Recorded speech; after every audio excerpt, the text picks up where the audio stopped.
أشهد أن لا إله إلا الله وحده لا شريك له وأشهد أن محمدا عبده ورسوله أما بعد فأعوذ بالله من الشيطان الرجيم بسم الله الرحمن الرحيم الحمد لله رب العالمين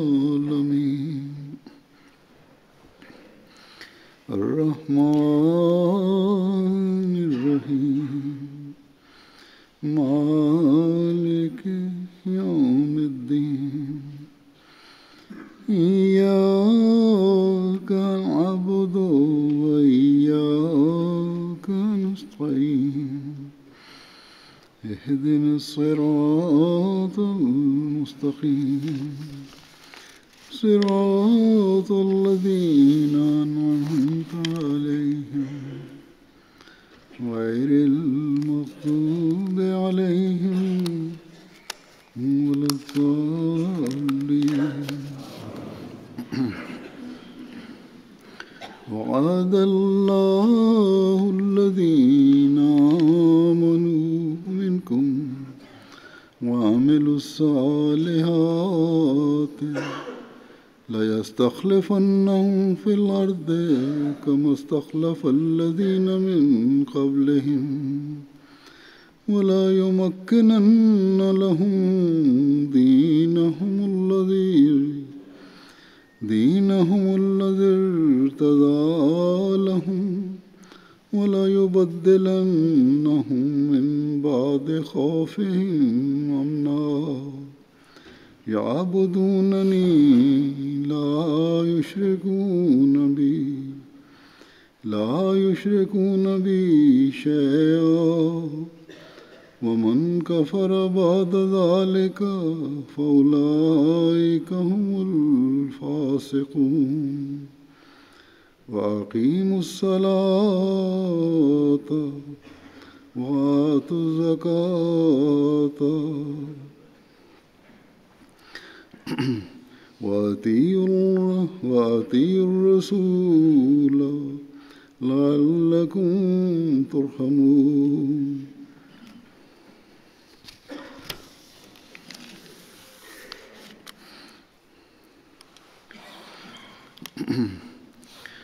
इन आयात का तर्जुमा है कि तुम में से जो लोग ईमान लाए और नेक La अमाल traduction de ces versets est comme अल्लाह ने suit. पुख्ता वादा किया है Allah a promis à ceux d'entre vous qui croient et qui font de bonnes œuvres जैसा कि qu'il उसने fera पहले लोगों को assurément पुख्ता d'eux बनाया des और successeurs उनके sur la लिए उनके terre, दीन को जो tout उसने comme il a fait des उनके लिए successeurs पसंद de किया parmi ceux qui les ont जरूर devancés, तमकनत अता et करेगा qu'il établira और उनको assurément खौफ pour की eux हालत leur में बाद religion qu'il a जरूर choisie उन्हें pour अमन eux, की हालत में बदल देगा वो मेरी इबादत et qu'il करेंगे leur donnera मेरे assurément साथ en उसके कोई échange, शरीक नहीं après leur ठहराएंगे crainte, sécurité और et जो paix. उसके Ils साथ भी m'adoreront नाशुक्री करे et ne तो यही m'associeront वो लोग rien. हैं जो Puis नाफरमान हैं quiconque sera ingrat après और cela, नमाज कायम celui-là करो sera du nombre des rebelles. और ज़कात अदा करो और Et सूद observez की la ज़कात करो prière et ताकि payez la तुमको zakat मिल जाए et obéissez aux messagers afin que miséricorde vous soit faite.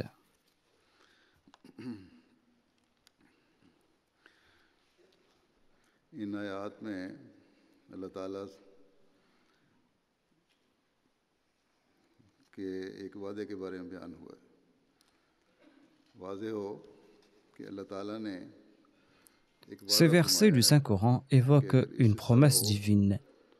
तो अल्लाह ताला तुम्हें Ici, एक Allah nous इनाम करवा promet une देगा faveur si nous respectons certaines वो खिलाफत का conditions. इनाम है जिसके नतीजे में तुम्हें तमकनत भी हासिल होगी Et cette faveur, c'est le और खौफ califat. की हालतों के बाद अमन की हालत भी मिलेगी Suite à cette faveur qu'est le califat, Allah ये vous वादा है accordera la force पेशगोई नहीं et il transformera votre peur en ज़रूर अल्लाह paix. ताला देगा ये नहीं अल्लाह ताला ने फरमाया Ainsi, il s'agit là d'une promesse et non d'une prophétie.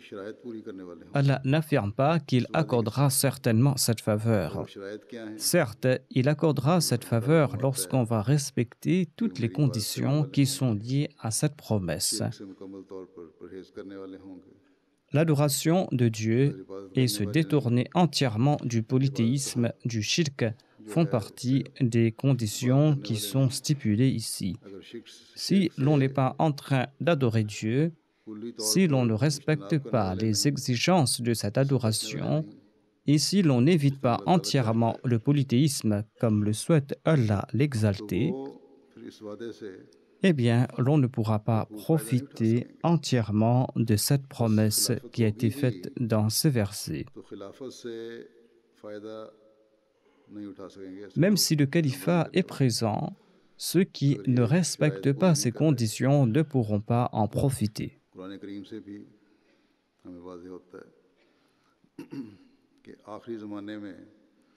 Le Saint-Coran explique que le califat, reposant sur les préceptes du prophétat, sera établi durant les derniers temps.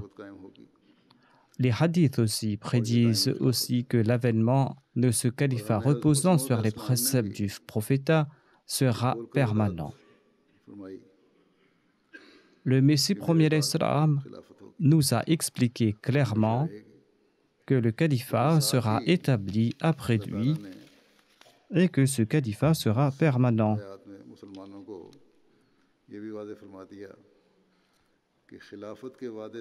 Or, dans ce verset, Allah explique aussi aux musulmans que pour profiter de cette promesse et pour profiter des faveurs qui sont liées à cette promesse, ils vont devoir se réformer.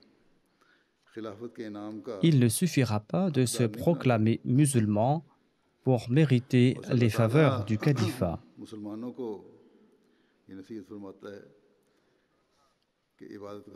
Ainsi, Allah prodigue ce conseil aux musulmans. Ils doivent accomplir la salat et ils doivent respecter ses exigences et se prémunir du shirk afin de profiter de cette faveur. Ils vont devoir aussi payer la zakat et obéir aux saints prophètes. C'est là qu'ils pourront attirer la miséricorde divine. Dans le cadre de l'obéissance, il ne faut pas oublier cette injonction du saint prophète Mohammed sallallahu alayhi wa sallam. Il a déclaré: celui qui obéit à l'amir que j'ai nommé m'obéit, et celui qui désobéit à mon émir me désobéit.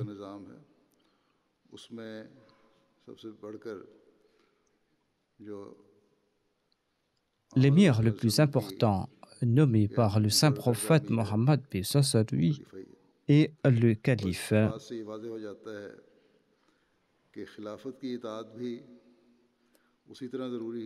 L'on comprend donc qu'il est essentiel d'obéir au calife, tout comme l'on doit obéissance au saint prophète Mohammed sallallahu alayhi wa sallam.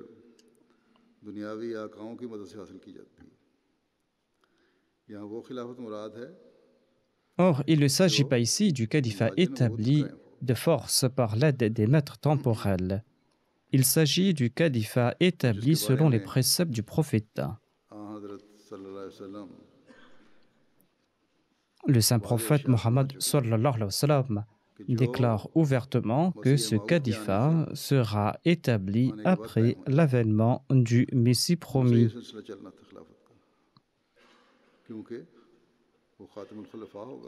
Ce califat sera établi après le Messie promis, car il sera le Khatamul Khulafa.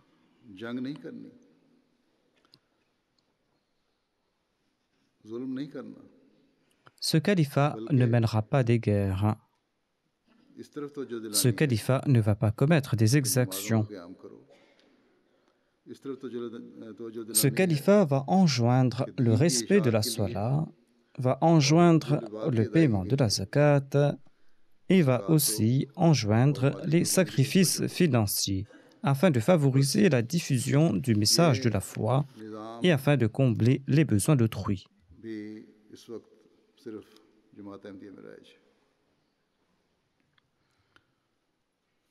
Ce système existe uniquement au sein de la Jamaat Ahmadiyya. एक मकसद जो वहादत की लड़ी में परोया जाना है वो भी खिलाफत के बगैर नहीं हो सकता। L'obéissance au saint prophète Mohammed paix soit lui vise à engendrer l'unité. Et ceci est impossible sans le califat. Les autres musulmans accomplissent sans nul doute la Salah. Or, en raison du manque d'unité, दिलों की फूट है। leurs cœurs sont divisés. एक ही मसलक होने के बावजूद जुजियात में पढ़कर En dépit d'appartenir à la même obédience, ils sèment la division pour des questions mineures. और अपने मकासद के लिए अब तो पाकिस्तान में सियासी मकासद भी हो गए Ces jours-ci, les ulémas font aussi de la politique au Pakistan afin de protéger leur chair et afin d'atteindre leur objectif. Et ces ulémas s'entre-déchirent, et telle est la situation de ceux qui les suivent. वगैरह हो रहे थे, हुकूमत के खिलाफ एहतजाज हो रहे थे। Quelque temps de cela, il y avait au Pakistan des manifestations contre उसके l'État. बाद फिर उलमा के दो ग्रुपों की आपस में भी ठन गई। Par la suite, les deux groupes d'ulémas étaient à couteau tiré. और अपने जाती मकासद हासिल करने L'un de ces groupes avait lancé le slogan Labbaik ya Rasulullah et tenté d'atteindre ses objectifs et voulait se faire passer pour le leader. और टीवी पर ये L'autre tentait de redorer son blason au nom de la Khatm al-Nubuwah. Pakistan की टीवी ने दिखाया। इसके बावजूद फिर भी Et les chaînes pakistanaises ont relayé tout ce feuilleton dans le monde entier. उनको समझ नहीं आती कि किन लोगों के वो पीछे चल रहे हैं। En dépit de cela, leurs suivants n'ont pas saisi qui ils étaient en train de suivre dans la réalité. Ahmad मुस्लिमीन के लिए क्या ये लोग Ces gens-là pourront-ils renforcer la position des populations musulmanes? ये हरगिज़ नहीं हो सकता क्योंकि ये Pourront-ils les guider sur le droit chemin? और उस Certainement non, की हदीस के मुताबिक बिगड़े होंगे। car ces leaders sont corrompus. उलमा Et en accord au hadith du saint prophète Mohammed paix soit lui, les ulémas de cette époque seront les pires créatures. नहीं पता लगता Les musulmans paient la zakat, mais on ignore comment elle est dépensée. कि गरीबों पर हम खर्च कर रहे हैं लेकिन अरबों के गबन होते हैं। L'État donne l'assurance जात फंड में qu'elle utilise cette zakat pour aider les pauvres. Or, des millions sont détournés des fonds de la zakat. इस्लाम का तो सवाल भी नहीं पैदा होता। Voilà ce que nous disent les médias. इस्लाम के नाम पर कायम हुकूमतें Il n'est même pas question de la diffusion du message de l'islam. हुकूमतें Ces États établis au nom de l'islam, ces États qui possèdent des pétrés de l'or, उनसे नहीं हो रहा। n'entreprennent rien pour diffuser le message de l'islam. कुर्बानियां करके कर रहा है तो जमात अहमदिया कर रही है। Seule la Jamaat Ahmadiyya est en train d'accomplir cette tâche en consentant à des sacrifices चल financiers. सकता है जब खिलाफत का निज़ाम हो। बाज़ उलमा और Ce système sera efficace uniquement en présence du califat. के खिलाफत का निज़ाम होना चाहिए। Certains ulémas et des personnes sensées évoquent la nécessité du califat. Mais quand on les invite à accepter le califat établi par Dieu, बल्कि मुखालफत ils refusent de le faire. इस मुखालफत का ताज़ा वाक़या Voire, ils sont davantage hostiles. मस्जिद में हुआ। On a vu un exemple de cette hostilité 2 jours auparavant à Sialkot. दोनों ने मिलकर Il y a eu cet incident concernant une de nos mosquées et la maison qui est annexée. और उनके चंद सौ चेलों ने Les mollahs et quelques centaines de leurs suppôts, avec l'aide, ou plus précisément sous l'égide de la police ou des autorités, ont accompli une œuvre monumentale. को बचाने के लिए Ils ont accompli une attaque surprise et nocturne, selon eux. जिसको चंद दिन पहले Ils ont accompli cette œuvre et cette attaque afin de sauver l'islam, selon eux. बिला वजह La police avait d'ailleurs scellé cette maison quelques jours auparavant, sans aucune raison. फिर भी elle n'avait aucune raison de sceller cette maison. Personne n'y résidait d'ailleurs. Les émeutiers ont saccagé cette maison et cette mosquée sous la direction de la police.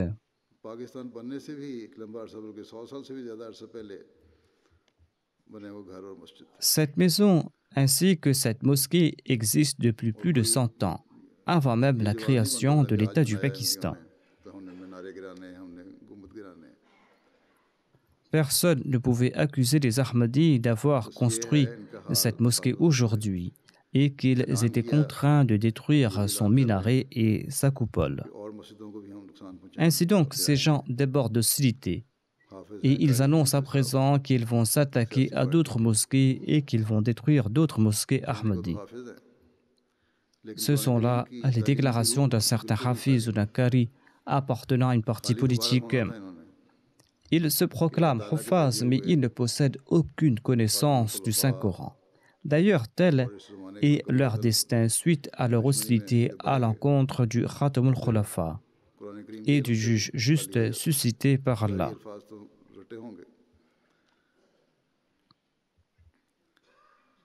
Quoiqu'il récite des versets du Saint-Coran, ils n'en possèdent aucune connaissance. Ils ne peuvent comprendre les préceptes du Saint-Coran. Et c'est là un autre châtiment de la part de Dieu. Ils ne peuvent comprendre ces préceptes du Saint-Coran. Or, ils sont très éclairés quand il s'agit de fomenter des troubles.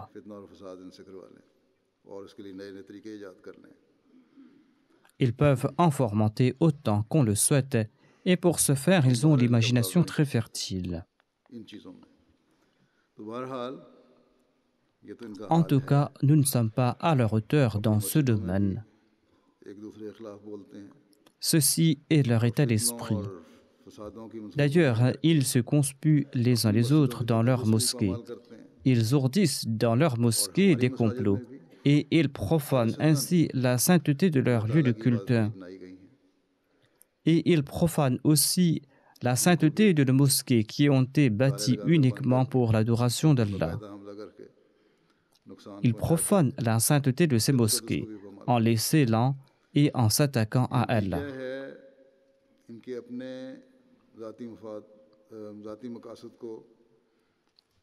Ceci est le résultat du fait qu'ils préfèrent leur intérêt personnel à la foi.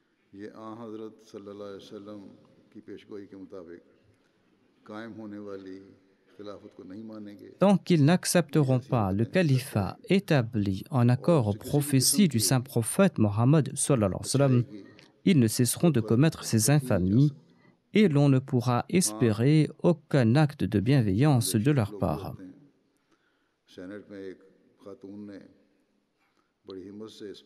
Il existe certes d'honnêtes gens, à l'instar de cette femme qui, dans l'hémicycle du Sénat du Pakistan, a condamné cet acte. Attendons voir quel sort les mollahs et les politiciens cupides réserveront à cette pauvre femme. Généralement, ils harcèlent tellement ces nobles gens qu'ils sont contraints d'abandonner la politique ou de s'excuser.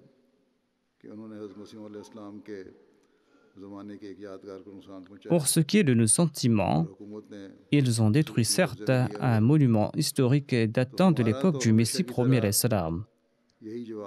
D'ailleurs, l'État a saisi ces bâtiments. Face à cette situation, notre réponse a toujours été la même et sera toujours la même, à savoir innama ashku bathi wa huzni ilallah. C'est-à-dire, je me plains de mon affliction et de ma douleur uniquement à Allah l'exalté. Certes, nous avons un lien sentimental avec ces bâtiments. Or, la protection d'édifices n'est pas uniquement le seul moyen pour nous d'exprimer notre lien avec le Messie premier l'Islam. C'est en suivant ses enseignements et en se liant au califat, tout en respectant les conditions fixées par Dieu, pour profiter des faveurs du califat que l'on pourra exprimer notre attachement au Messie promis alayhi salam.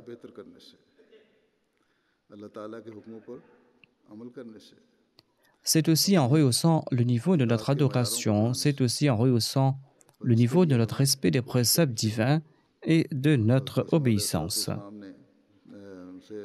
Ainsi donc, nous allons devoir nous évertuer en ce sens. Quelqu'un demanda au Messie promis l'Islam quel était le but de l'avènement d'un calife. La réponse offerte par le Messie promis l'Islam mérite d'être gravée dans nos mémoires. Le Messie promis l'Islam répondit « La réforme, tel est le but de son avènement ». Il expliqua ensuite « Adam est le père de notre lignée humaine. Après un laps de temps important, la conduite de l'humanité s'est détériorée. En oubliant son objectif principal et l'objectif de l'écriture divine, l'humanité s'écarta du droit chemin. Sur ce, Allah, de par sa grâce, suscita un messager afin de guider le monde et afin de l'extirper des bas-fonds de l'égarement. La gloire divine s'est manifestée et telle une lampe, la lumière de la perception divine s'est de nouveau rallumée sur terre.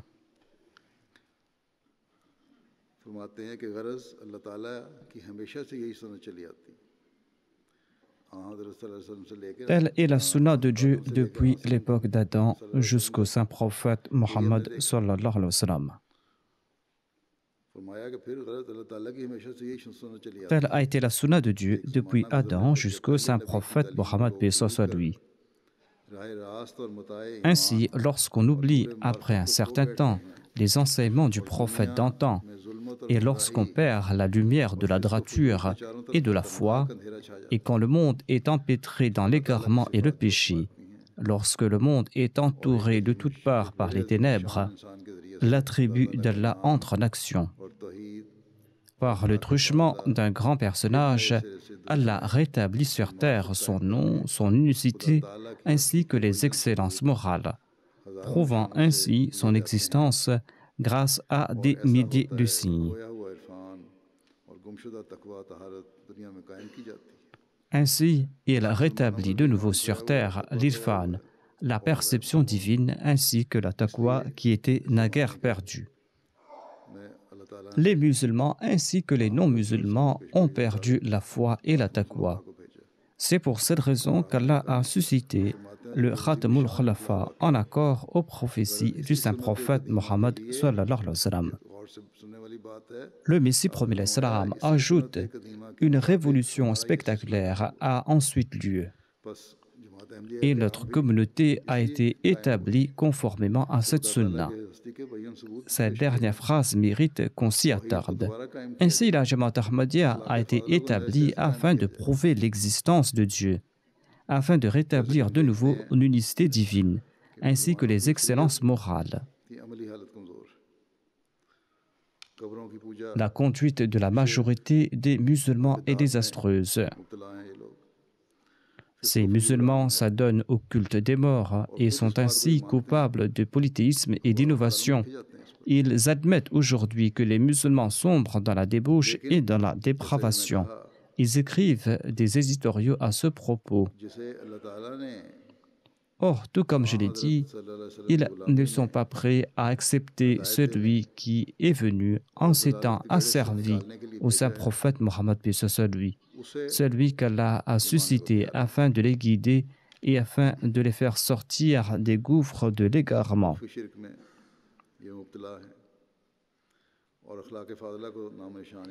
Ils s'adonnent ainsi à des actes de polythéisme secret.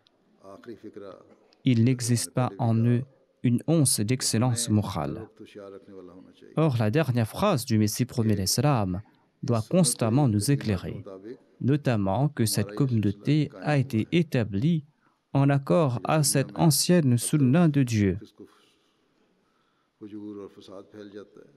Lorsque la débauche, lorsque la transgression, lorsque les troubles sévissent en ce monde, quand la moralité disparaît et quand l'unicité divine est oubliée, lorsque le shirk se répand, eh bien Allah suscite son bien-aimé et Allah, par l'entremise de ce bien-aimé, renouvelle la foi.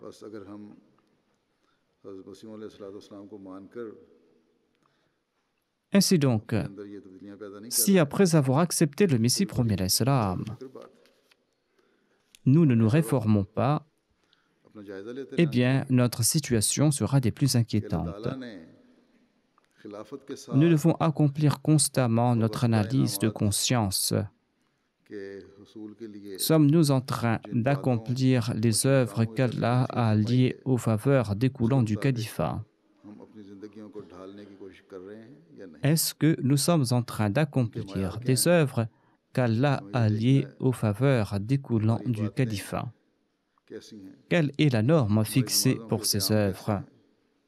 Et quelle est la norme de nos actes d'adoration? Nos actes et nos paroles sont-ils exempts de tout polythéisme? Quelle est la norme de nos sacrifices financiers? Et quelle est la norme de notre obéissance?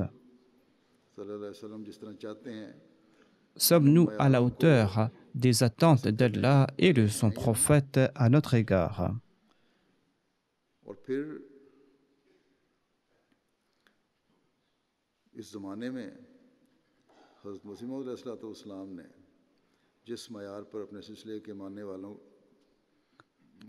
À cette époque, sommes-nous en train d'essayer d'atteindre l'excellence que le Messie premier l'Islam souhaitait voir parmi les membres de sa communauté?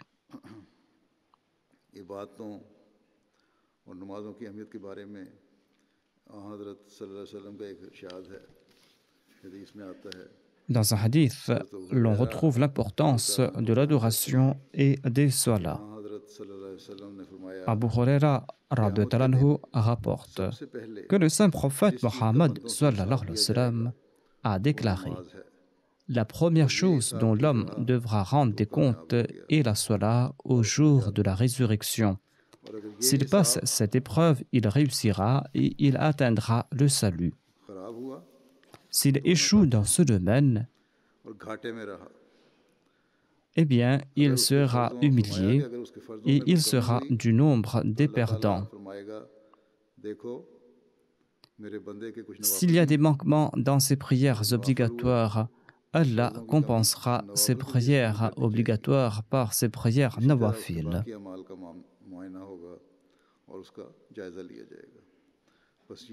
Et de même, toutes ces autres actions seront-elles jugées. Ainsi donc, telle est l'importance des salats. Ces jours-ci, l'effervescence du mois du Ramadan encourage tout le monde à se consacrer aux prières, aux salats et à visiter les mosquées. Or, cela ne doit pas être spécifique qu'au mois de Ramadan. Allah n'exigera pas uniquement des comptes au sujet des prières faites durant ce mois. Toutes les prières de la vie seront analysées. Il faut donc s'en soucier grandement.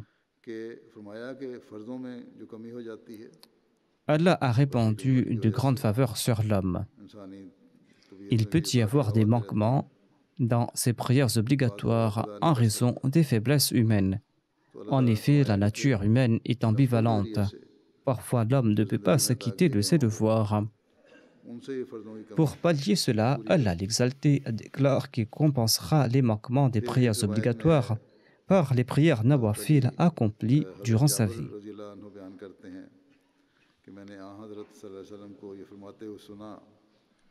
Jabir radhiyallahu anhu rapporte que le saint prophète Mohammed lui a déclaré: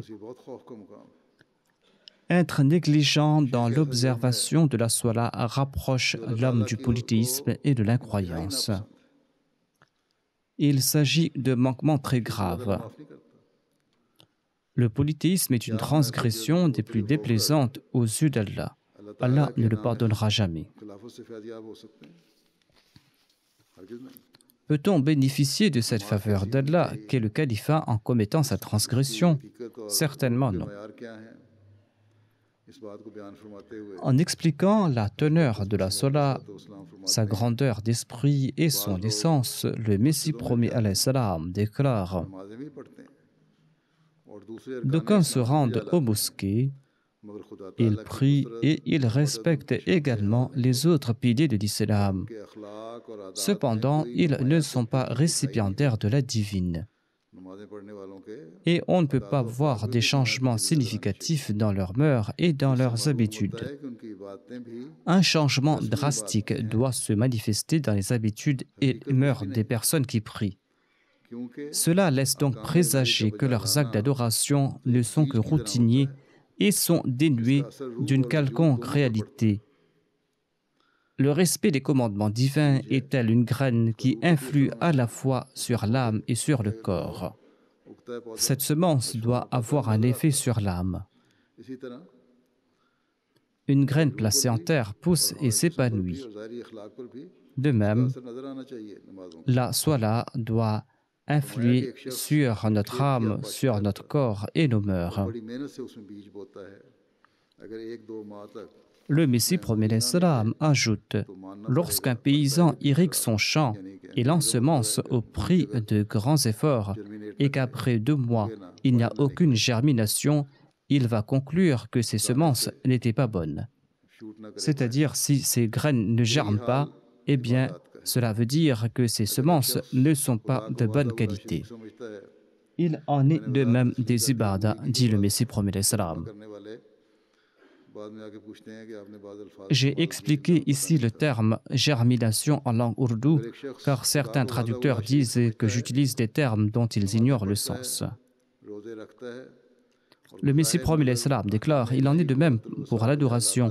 Si une personne considère que Dieu est unique et qu'il n'a pas d'associé et que cette personne prie, jeûne et essaye en apparence de son mieux de suivre les commandements divins, mais que cette personne ne jouit pas d'une aide particulière de la part d'Allah, il faudra conclure que la graine qu'il a semée est de mauvaise qualité. Ainsi, nous devons toujours garder à l'esprit ce point. Il faut que l'on reconnaisse l'amour divin à travers l'amélioration de nos adorations, à travers l'amélioration de nos mœurs. Si nous constatons une amélioration, cela signifie que nos prières sont efficaces et que nous sommes en train de nous rapprocher de Dieu. Si notre situation ne s'améliore pas, cela signifie que nos prières sont vaines et que nous ne nous sommes pas rapprochés de Dieu.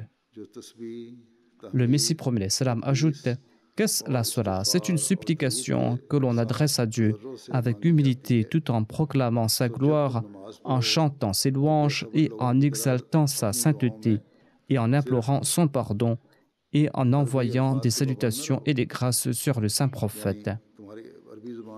Au cours de la Salat, ne vous limitez pas aux prières prescrites en langue arabe uniquement. Si l'arabe n'est pas votre langue maternelle, eh bien, vous ne devez pas vous contenter uniquement des prières en langue arabe, car cela ne va pas faire naître le ressenti nécessaire qui découle de ces supplications. Les prières, les salats de ces personnes et leur repentir ne sont que routiniers, loin de la réalité. Mis à part la récitation des versets du Saint-Coran, qui sont la parole de Dieu, et les prières transmises de la tradition du Saint-Prophète, en sus de ces prières, dit le Messie premier alayhi salam, il faudra réciter d'autres prières. Il faudra réciter les supplications du Saint-Prophète ainsi que celles du Saint-Coran. Il faudra les comprendre et les mémoriser. Il faudra aussi faire d'autres prières dans sa langue. D'aucuns font leurs propres supplications et mémorisent d'autres supplications. Le Messie premier alayhi salam ajoute: en sus de ces prières prescrites, faites aussi vos propres supplications lors de la Salat, afin que ces prières, cette humilité, aient de l'effet sur vos cœurs. Le Messie premier alayhi salam déclare: la Salat est tellement puissante qu'à travers elle, les cieux s'inclinent vers l'homme. C'est-à-dire qu'Allah l'exalté se rapproche de l'homme. Celui qui respecte les exigences de la Salat ressent qu'il est mort, que son âme fond sur le seuil de Dieu. Une maison où la prière est offerte de cette façon ne sera jamais détruite, dit le Messie premier salam. Selon un hadith, si la salat avait été prescrite au peuple de Noé, ce peuple n'aurait pas été détruit. Le hajj est obligatoire, mais avec certaines conditions. Le hajj n'est pas obligatoire pour tout le monde. Il en est de même du jeûne. Les malades et les voyageurs sont exemptés du jeûne. Les voyageurs peuvent remplacer les jeûnes manqués, mais il y a aussi certains malades qui n'arrivent pas à jeûner du tout. Ainsi donc, certaines conditions s'appliquent au jeûne. La zakat est également sujette à certaines conditions. Ceux qui ont des économies doivent payer la zakat. Cependant, l'ordre concernant la salat est inconditionnel. Toutes les autres obligations doivent être respectées une fois par an, mais la salat est prescrite 5 fois par jour. Tant que la salat n'est pas observée en accord à toutes ces exigences, elle ne portera pas les bénédictions qui lui sont attachées. Et une telle allégeance, sans respecter ces conditions, est futile. Le Messie premier salam déclare que tant que la salat ne sera pas observée en respectant ces conditions, nous ne pourrons pas obtenir les bénédictions qui en découlent. Lui prêter allégeance non plus ne servira à rien. Tel est le niveau que nous devons tenter d'atteindre. Ensuite, Allah nous demande de nous préserver du polythéisme. Le saint prophète Mohammed sallallahu alayhi wa sallam redoutait que le shirk se répande au sein de sa umma. Dans un hadith, Ubada bin Nasi rapporte les propos de Shaddad bin Aus. Il dit que Shaddad bin Aus pleurait. On lui demanda « Pourquoi pleurez-vous » Il répondit « Je me suis souvenu d'une parole du saint prophète Mohammed sallallahu alayhi wa sallam. Et cela m'a fait pleurer.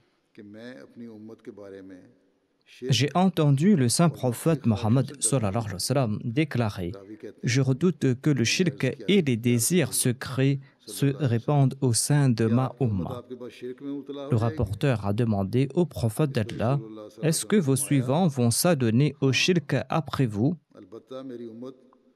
Le saint prophète, paix soit sur lui, répondit « Oui. Même si mes suivants n'adoreront pas le soleil et la lune, ou les idoles, ou la pierre, cependant ils souffriront de l'ostentation de leurs actes et ils seront victimes de leurs désirs cachés.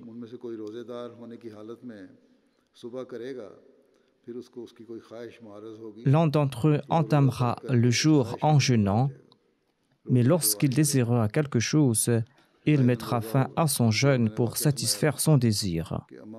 Il ne va pas se soucier de son jeûne. Il va jeûner en apparence. La dernière fois, j'ai raconté cette histoire de ce jeune qui jeûnait pour ses parents et qui, dans l'après-midi, partait manger quelque chose. Et le soir, il revenait rompre son jeûne avec les membres de sa famille, comme s'il avait jeûné pendant toute la journée. Telle est la situation de certaines personnes. Et un journal d'ici a publié un article à ce sujet, comme je l'avais cité la semaine dernière. Ainsi donc, cette situation est très inquiétante. Si nous accomplissons notre introspection en profondeur, nous constaterons plusieurs exemples de shirk secret. Parfois, il nous arrive de manquer nos salats en raison de l'assouvissement de nos désirs. Et parfois, nos jeûnes sont affectés ou manqués en raison des prétextes mondains. Un jeune homme m'informa qu'il tenait une pizzeria et qu'il était contraint de goûter les pizzas lorsqu'il les préparait. C'est pour cette raison qu'il ne jeûnait pas ou qu'il lui arrivait de manquer certains de ses jeûnes. En entendant pareille histoire, l'on ne peut que réciter « Inna lillah ». Étant Ahmadi, comment pouvons-nous agir de la sorte? Je ne sais pas si en disant cela, il avait éprouvé de la gêne, mais en écoutant pareil agissement, moi j'éprouve de la gêne et de l'embarras. Nous proclamons que nous voulons être récipiendaires des grâces divines, mais nous nous éloignons de ces commandements. Si nous nous éloignons de ces commandements, cette revendication sera mensongère. Le Messie premier l'Islam déclare, en citant une partie d'un verset, qu'Allah affirme dans le Saint-Coran « وَيَغْفِرُ مَا دُونَ ذَلِكَ » Il a cité une partie de ce verset « وَيَغْفِرُ مَا دُونَ ذَلِكَ » c'est-à-dire que tous les péchés seront pardonnés sauf le shirk. Éloignez-vous donc du polythéisme et considérez-le comme l'arbre défendu.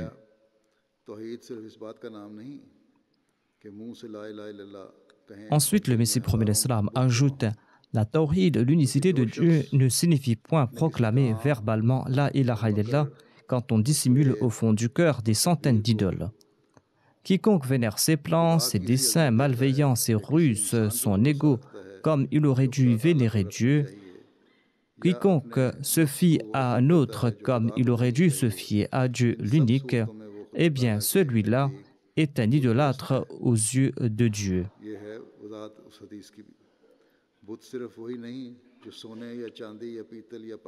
Voilà l'explication du hadith cité plus haut.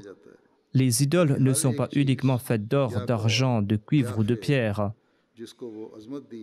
Toute chose, toute parole, toute action vénérée d'une manière qui sied uniquement à Allah le Tout-Puissant est une idole aux yeux d'Allah.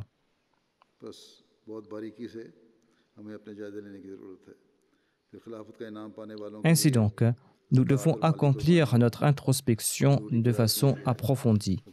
Ceux qui jouissent des faveurs du califat doivent aussi payer la zakat et consentir à des sacrifices financiers. Ibn Mas'ud relate que le saint prophète Mohammed lui a déclaré « Vous devez envier uniquement deux personnes. La première personne est celle à qui Dieu a octroyé une fortune qu'elle dépense pour des causes justes. La deuxième personne est celle à qui Dieu a octroyé la sagesse qu'elle emploie pour arbitrer les litiges et pour enseigner aux autres. » Hassan relate que le saint prophète Mohammed lui a déclaré « Protégez vos biens en payant la zakat et soignez vos malades avec de l'aumône. » Ceux sur qui la zakat est imposable doivent payer la zakat. Comme l'a expliqué le Messie premier l'Islam, la zakat n'est pas obligatoire à tout le monde. Or, il encourage ceux pour qui la zakat n'est pas obligatoire de faire de l'aumône et de combler les besoins des nécessiteux.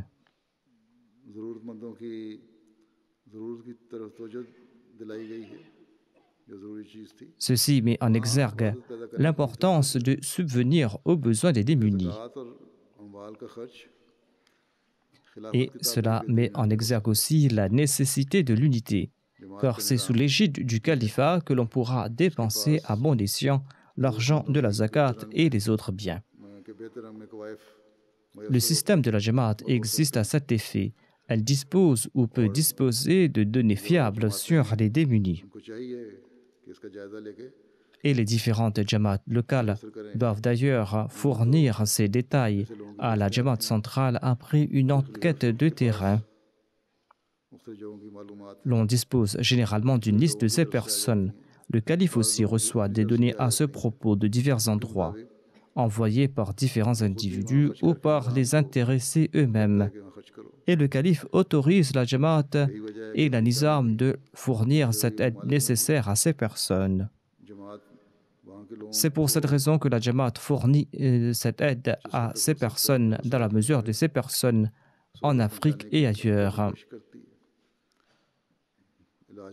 Elle fournit des soins médicaux. Elle subvient à la scolarité de ces personnes ou offre de l'aide alimentaire.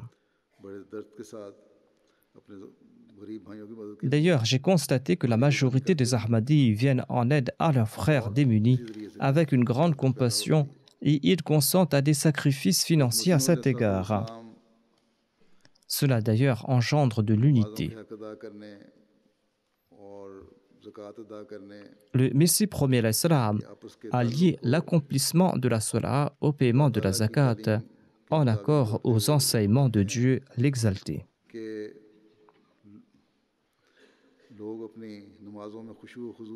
Il explique que ceux qui accomplissent leur Salah en toute humilité se détournent tout naturellement des choses futiles. Et ces gens-là s'affranchissent de tout ce qui est impur en ce monde. Lorsqu'on accomplit la Salah en respectant ses exigences, l'on va se détourner de toute futilité et de toute chose impure en ce monde. L'amour pour ce monde d'ici-bas se refroidit et naît en leur cœur l'amour pour Dieu. La conséquence naturelle est qu'ils sont prompts à payer la zakat. Ils dépensent dans la voie d'Allah étant donné qu'ils évitent les dépenses inutiles et étant donné qu'ils se consacrent aussi à l'adoration de Dieu. S'ils sont nantis, ils dépensent dans la voie d'Allah. La conséquence de leur éloignement des futilités est qu'ils consentent à des sacrifices financiers et qu'ils sont attentifs aux besoins des autres.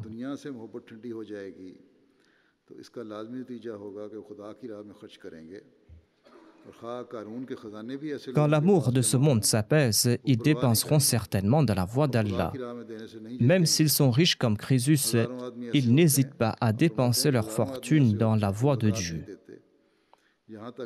Des milliers de gens ne paient pas la zakat, poussant à la ruine les couches démunies de leur nation. Et il ne se soucie guère de ces personnes démunies, tandis qu'Allah enjoint que la zakat est imposable sur tout bien, à l'instar des bijoux. Mais cela ne concerne pas les joyaux ou d'autres ornements. Il incombe aux nantis de calculer leur zakat sur les capitaux qu'ils ont amassés pour un certain temps.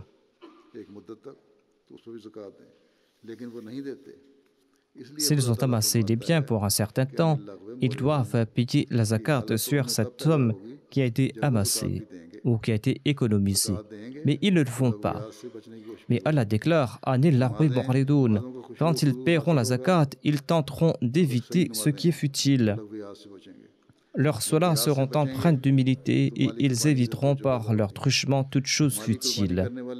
Ce faisant, ils consentiront aussi à des sacrifices financiers. Et ceux qui consentent à des sacrifices financiers se détournent de toute chose futile. Ainsi, il y a un lien entre ces différents concepts.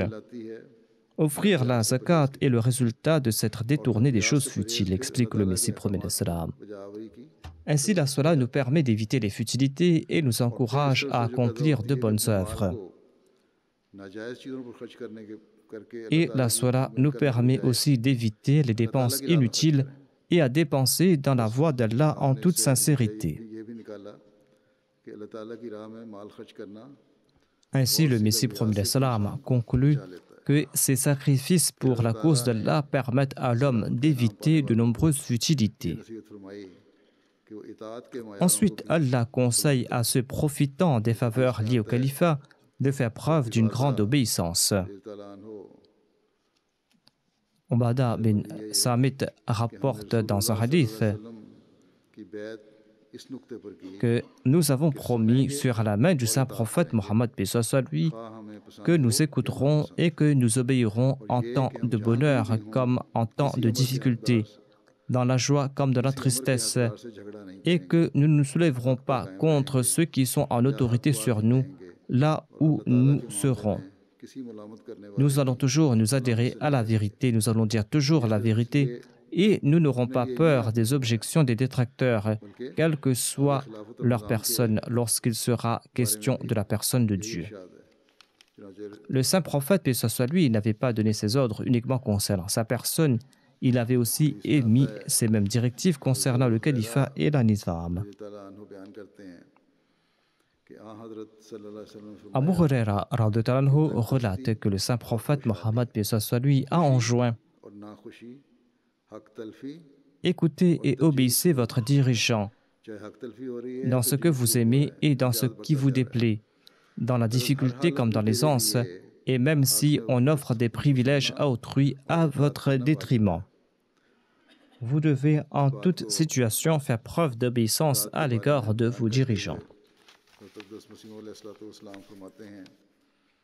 Le Messie promet l'Islam explique davantage le sujet de l'obéissance. Obéissez à Allah, à son envoyé et ceux qui détiennent l'autorité. Si l'obéissance est sincère, elle engendrera une lumière dans le cœur. L'âme, quant à elle, en tirera un grand délice et sera illuminée. Les efforts ne sont pas aussi nécessaires que l'obéissance, mais l'obéissance doit être sincère. Mais pareille vertu est difficile à mettre en œuvre. L'obéissance exige l'immolation de ses désirs, sinon il n'y aura pas d'obéissance. Ces désirs de l'âme se transforment en idoles, même dans les cœurs de grands monothéistes. Ces désirs, s'ils existent, peuvent se transformer en idoles et il n'y aura plus d'obéissance. Voyez la quantité de faveurs qu'avaient reçues les compagnons du saint prophète Mohammed soit lui. Voyez à quel point ils s'étaient immolés dans leur obéissance envers lui. Aucun peuple ne sera considéré comme tel, et l'esprit de la communauté et de l'unité ne seront point insufflés en ses membres tant qu'ils ne sont pas obéissants. Si les différences d'opinion et la dissension perdurent, elles seront les précurseurs du déclin et de la décadence. S'il y aura ces différences d'opinion et la dissension, il n'y aura plus de progrès, il y aura la décadence et le déclin. Ces dissensions et ces luttes intestines ont été les facteurs, parmi tant d'autres, de la faiblesse et du déclin des musulmans. Mettez de côté vos divergences d'opinion et obéissez à celui qu'Allah vous ordonne d'obéir. Vous pourrez par la suite accomplir ce que vous désirez. La main d'Allah est sur la Jamaat, sur la communauté. Voilà le secret. Allah aime la tawhid. Et cette unité n'existera point s'il n'y a pas d'obéissance. À l'époque du saint prophète Mohammed lui, ses compagnons étaient de grands conseillers. Dieu les avait doués d'un sens aigu des principes de la politique. La gestion hors pair et efficace des affaires de l'État par Abu Bakr, par Omar et par les autres compagnons au cours de la califat respectif démontre qu'ils étaient d'habiles conseillers. Mais face à la décision du saint prophète Mohammed lui, ses compagnons ont toujours dédaigné leurs propres opinions et ils ont toujours dédaigné leur propre jugement face à la décision du saint prophète Mohammed Mustafa sallallahu alayhi wa sallam. Ils n'ont accordé aucune importance à leur propre intelligence face à la décision du saint prophète. Toute parole du saint prophète devenait pour eux un ordre à mettre en exécution. Ils étaient si épris d'obéissance à l'égard du saint prophète qu'ils cherchaient des bénédictions dans l'eau restante avec laquelle il avait fait ses ablutions. Et les lèvres du saint prophète étaient pour eux source de bénédiction. S'il n'y avait pas de leur part pareille obéissance et soumission, et s'ils avaient privilégié leur opinion, il n'y aurait eu de la dissension et ils n'auraient pas mérité d'aussi éminent statut. Selon moi, un seul argument suffirait pour mettre fin à tout conflit entre sunnites et chiites. Il n'y avait pas de dissension ou d'animosité entre ces différents compagnons du saint prophète Mohammed lui, car leur progrès et leur succès prouvent qu'ils étaient tous unis et qu'il n'y avait pas une once d'hostilité en eux. Les ennemis, dans leur fourvoiement, affirment que l'islam s'est répandu par la force de l'épée. Selon moi, c'est un grand mensonge. Les veines de leur cœur regorgeaient de l'eau de l'obéissance, une eau qui a coulé en abondance. C'est grâce à cette soumission et cette unité qu'ils ont pu conquérir les cœurs des autres. Ils ont pris l'épée dans le seul but de se défendre. Et même s'ils n'avaient pas pris l'épée, ils auraient certainement conquis le monde uniquement avec leur langue.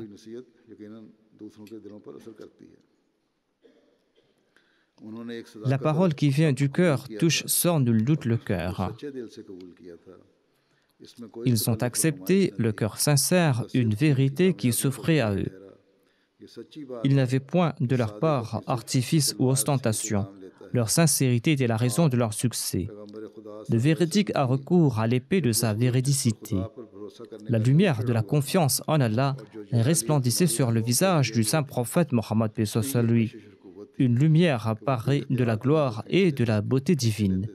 Une lumière qui attirait inéluctablement les cœurs vers lui par son envoûtement et sa puissance. Et les compagnons ont voué une obéissance exemplaire au saint prophète Mohammed paix soit sur lui. Et dans leur obéissance, ils ont fait preuve d'une constance si prodigieuse que ceux qui les voyaient étaient instinctivement attirés vers eux. Aujourd'hui encore, nous avons besoin de l'exemple et de l'unité des compagnons du saint prophète, car Dieu a lié cette jamaat qu'il a fondée par l'entremise du Messie promis à la jamaat du saint prophète Mohammed paix soit sur lui. La communauté progresse grâce à l'exemple de pareilles personnes.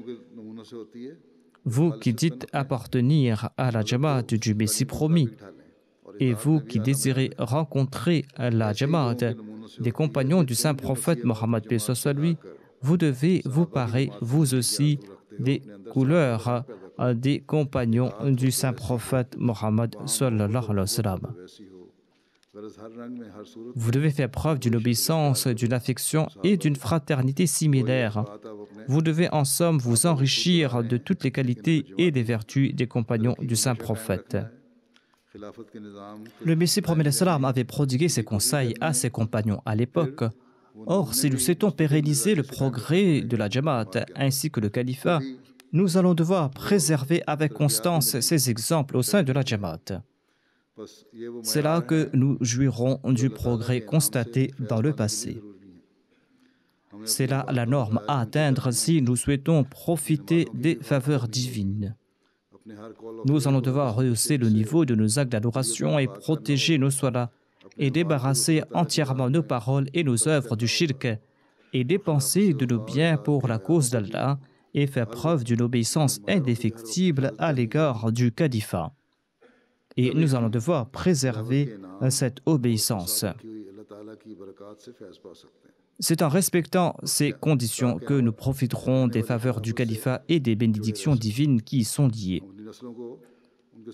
Et c'est là que nous serons attachés au califat, ce califat qui va durer jusqu'au dernier jour. Et c'est là que nous pourrons ainsi lier nos générations futures au califat. Le Messie promis alayhi salam évoque la nécessité du califat et une bonne nouvelle à ce propos. Il dit « Il est nécessaire que vous assistiez à la deuxième manifestation de la puissance divine. Cela vaut mieux pour vous, car elle durera perpétuellement et sans interruption jusqu'au jour dernier. Cependant, elle ne peut pas avoir lieu avant mon départ de ce monde.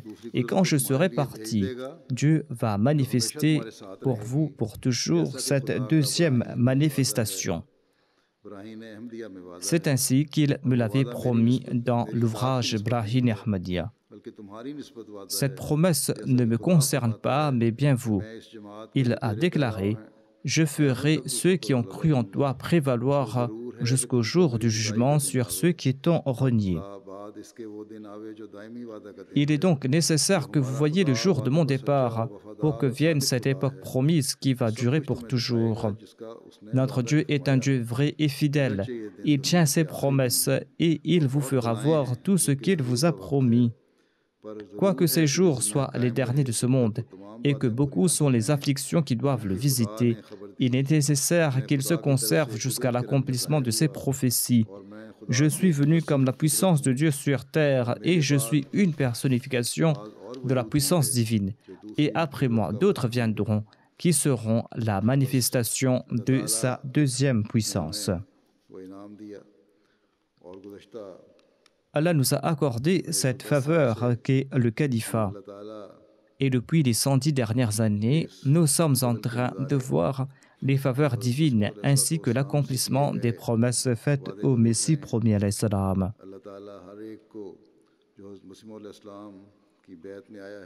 Qu'Allah permette à tous ceux qui ont prêté allégeance au Messie promis alayhi salam de respecter les injonctions divines et de profiter pour toujours des bénédictions du califat.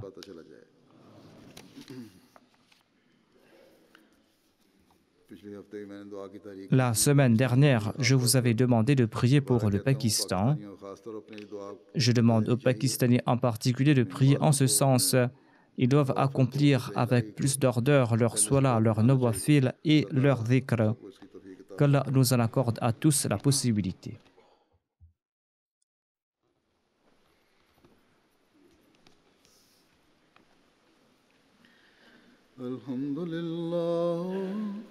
الحمد لله نحمده ونستعينه ونستغفره ونؤمن به ونتوكل عليه ونعوذ بالله من شرور أنفسنا ومن سيئات أعمالنا من يهده الله فلا مضل له ومن يضلل فلا هادي له ونشهد أن لا إله إلا الله ونشهد أن محمدا عبده ورسوله عباد الله رحمكم الله إن الله يأمر بالعدل والإحسان وإيتاء ذي القربى وينهى عن الفحشاء والمنكر والبغي يعظكم لعلكم تذكرون اذكروا الله يذكركم وادعوه يستجب لكم ولذكر الله أكبر